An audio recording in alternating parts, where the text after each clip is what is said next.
नमस्कार, मैं हूं डॉक्टर मीबल और ये है एक साइंटिफिक चैनल। इस यूट्यूब चैनल का मकसद है आपको प्रैक्टिकल और एक्यूरेट हेल्थ टिप्स और एजुकेशन देना। अगर आप इस चैनल पर नए हैं तो सब्सक्राइब कर लीजिए, जिससे फ्यूचर में भी आपको ऐसी हेल्पफुल वीडियोस मिलती रहे। तो आइए शुरू करते हैं। आज बात करेंगे ब्लोटिंग या डिस्पेप्सिया की, यानी खाना खाने के बाद पेट का फूल जाना।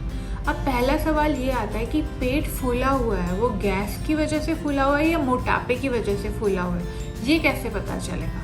How to distinguish between belly fat and bloating. पहले बात करते हैं ब्लोटिंग के लक्षण की। खाना खाने के बाद पेट में हल्का दर्द रह सकता है, खिंचाव स्ट्रेचिंग की फीलिंग आ सकती है, फ्लैटुलेंस, लैट्रिन के रास्ते से गैस पास हो सकती है, बार बार डकारें आ सकती है, पेट फूला हुआ महसूस हो सकता है। और अगर आप ध्यान से देखेंगे तो ऊपर का पार्ट यानी बेली बटन या नाभि के ऊपर का पेट फूला हुआ नज़र आएगा। अब बात आती है कि कंफर्म कैसे करें कि ये बेली फैट है या ब्लोटिंग। इसके लिए आपको इंची टेप से अपनी वेस्ट नापनी है। वेस्ट कहाँ से नापनी है? जहाँ रिब केज ख़त्म होती है और जहाँ से हिप जॉइंट शुरू होता है उसका सेंटर पॉइंट वेस्ट है। ये थोड़ा सा बेली बटन के ऊपर होता है। ये आपको सुबह शाम नापना है 2-3 दिन के लिए, और अगर इन दोनों सुबह और शाम के नापने में सिग्निफिकेंट डिफरेंस है तो ये ब्लोटिंग है, बेली फैट नहीं है। यहाँ मैं आपको एक इम्पॉर्टेंट रेशियो बताना चाहूँगी, वेस्ट टू हाइट रेशियो। अगर आपकी वेस्ट आपकी हाइट के हाफ से ज़्यादा है, यानी आपको मेटाबॉलिक सिंड्रोम है और फ्यूचर में आपको कोई भी सीरियस बीमारी हो सकती है, जैसे cancer, heart disease, stroke, type 2 diabetes. अब बात करते हैं कि ब्लोटिंग के कारण क्या हैं और इससे कैसे बचें। सबसे पहले समझिए कि जो पेट में गैस है उसका सिर्फ 20% हम बाहर से लेते हैं, बाकी 80% गट बैक्टीरिया डाइजेशन के प्रोसेस के दौरान वो गैस प्रोड्यूस करते हैं। आपको ये जानकर हैरानी होगी कि दुनिया में हर तीसरे इंसान को इंडाइजेशन की प्रॉब्लम है। ब्लोटिंग का मेन कारण खाना सही से ना खाना और ओवर ईटिंग है। इसका क्या मतलब है? यहाँ पे आपको एक वर्ड याद रखना है, माइंडफुल। Yes, mindful eating. यानी जब मैं खाने को देखती हूँ, खाने के बारे में सोचती हूँ, मेरे ब्रेन को सिग्नल मिलता है, सलाइवा की सिक्रीशन इंक्रीज हो जाती है, डाइजेस्टिव जूसेस, एंजाइम्स, हार्मोन्स, इनकी सिक्रीशन इंक्रीज हो जाती है और तैयारी शुरू हो जाती है प्रॉपर डाइजेशन की, यानी खाने को अच्छे से हजम करने की। इसके अलावा हमें खाना धीरे धीरे अच्छे से च्यू करके रिलैक्स होके खाना है। खाना खाते वक्त हमें मल्टीटास्किंग नहीं करनी। अगर हम खाना खाते हुए बात कर रहे हैं तो हम बहुत सारी एयर साथ में स्वेलो कर लेते हैं। दूसरा, माइंडफुल ईटिंग नहीं होती। अगर हम टीवी देख रहे हैं, मोबाइल देख रहे हैं तो वो मैकेनिकल ईटिंग होती है, हमें पता ही नहीं चल रहा हम किस रफ्तार से खा रहे हैं, क्या खा रहे हैं। जब आप खाना जल्दी खाते हैं तो ओवर ईटिंग हो जाती है। यहाँ पे आपका इस बात को समझना ज़रूरी है कि जब हम खाना खाते हैं और हमारा खाना खाने की थैली में पहुँचता है, वहाँ से हमारे दिमाग को सिग्नल मिलता है, जिसे सेटाइटी सिग्नल बोलते हैं, कि अब हमारा पेट भर चुका है और हमें और खाने की ज़रूरत नहीं है। लेकिन इस सिग्नल के साथ प्रॉब्लम ये है कि ये 20 से 30 मिनट लेता है जाने के लिए। इसलिए जब हम जल्दी खाते हैं तो ये सिग्नल जा ही नहीं पाता और हमारा पेट बहुत ज़्यादा भर जाता है, और 20 से 30 मिनट बाद हमें पता चलता है कि पेट बहुत ज़्यादा भर चुका है, अब ब्लोटिंग हो रही है। इसलिए ओवर ईटिंग भी एक ब्लोटिंग का मुख्य कारण है। दूसरा आता है फूड इंटॉलरेंस या एलर्जीज। बहुत सारे ऐसे प्रोडक्ट्स हैं जिसके लिए बहुत अलग अलग लोग इंटॉलरेंट हैं।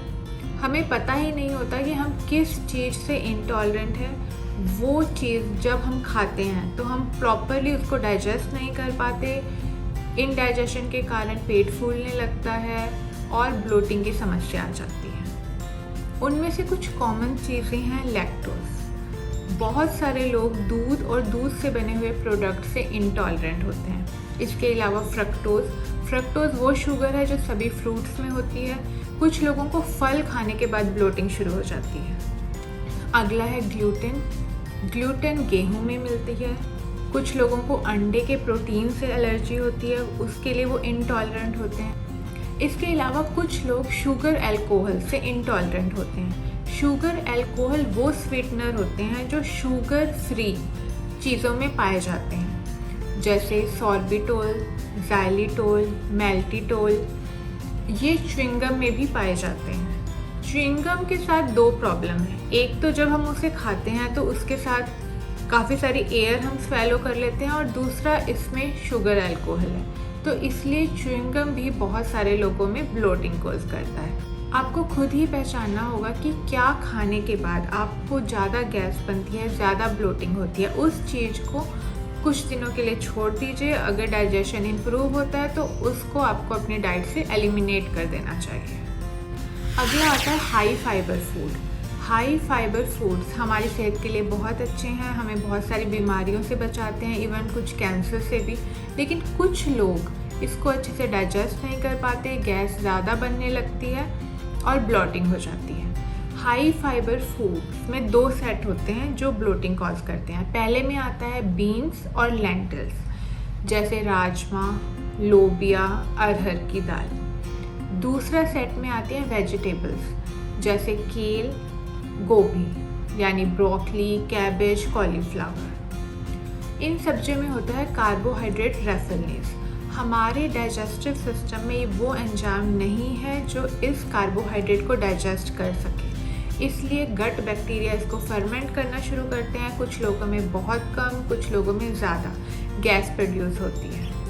इसलिए हमें इन सब्जियों को थोड़ा पका के खाना चाहिए, और अगर पॉसिबल हो सके तो इस पर नींबू डाल के खाएं, क्योंकि नींबू से डाइजेशन इम्प्रूव होता है। अगली चीज़ जो ब्लोटिंग प्रोड्यूस करती है वो है काफ़ी लंबे समय तक भूखे रहना।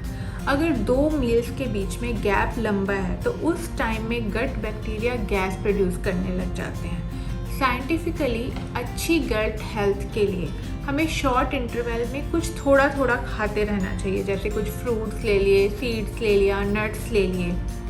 यानी हमें गट बैक्टीरियाज को कुछ काम देते रहना है, उन्हें खाली नहीं छोड़ना, वरना वो अनावश्यक गैस प्रोड्यूस करेंगे। अगला पॉइंट है, हमें अपनी डाइट में प्रोबायोटिक्स ऐड करने हैं, यानी दही। ये हमारे गट में गुड बैक्टीरिया का नंबर ओवर ग्रो करते हैं, जिससे बैड बैक्टीरिया जो गैस प्रोड्यूस कर रहे हैं उनका अमाउंट कम हो जाता है और ओवरऑल गट हेल्थ इम्प्रूव होती है। अगला पॉइंट आता है मेडिसिन। कुछ मेडिसिन भी रिस्पॉन्सिबल है ब्लोटिंग करने के लिए। पहला है एंटासिड्स। ये एक बहुत ही कॉमनली यूज मेडिसिन है जो हम heart burn, kidney disease, dementia आदि में लेते हैं। ये हमारे स्टमक का, हमारे पेट का पीएच एसिडिक से अल्कलाइन कर देता है, जिससे गैस प्रोड्यूसिंग बैक्टीरिया का नंबर ओवर ग्रो हो जाता है और ब्लोटिंग हो जाती है। दूसरी मेडिसिन है एंटी डिप्रेसेंट। ये हमारे डाइजेशन के प्रोसेस को स्लो करते हैं, जिसकी वजह से ब्लोटिंग कॉज करते हैं। इसलिए हमें ये मेडिसिन तभी लेनी है जब आवश्यक है, अदरवाइज ये मेडिसिन हमें अवॉइड करनी चाहिए। अगला पॉइंट है, हमें अपनी डाइट में सॉल्ट इनटेक को कम करना है, यानी हमें नमक को कम करके देखना है कि नमक कम करने से ब्लोटिंग कम हो रही है या नहीं, क्योंकि सॉल्ट हमारी बॉडी में वाटर रिटेन करता है, जो एक कारण है ब्लोटिंग का। आज के वीडियो में हमने जो पॉइंट्स डिस्कस किए वो सब फॉलो करने के बाद, लाइफस्टाइल मॉडिफिकेशन करने के बाद भी अगर डिस्कम्फर्ट, ब्लोटिंग, गैस परसिस्ट करती है तो आपको अपना फिजिशियन को दिखाने की ज़रूरत है, क्योंकि बहुत सारी बीमारियां भी होती है जिसमें ब्लोटिंग होती है, जैसे Crohn's disease, ulcerative colitis, bowels disease, fatty liver, stone आदि। आशा करती हूँ कि आज का वीडियो आपके लिए लाभदायक होगा। धन्यवाद।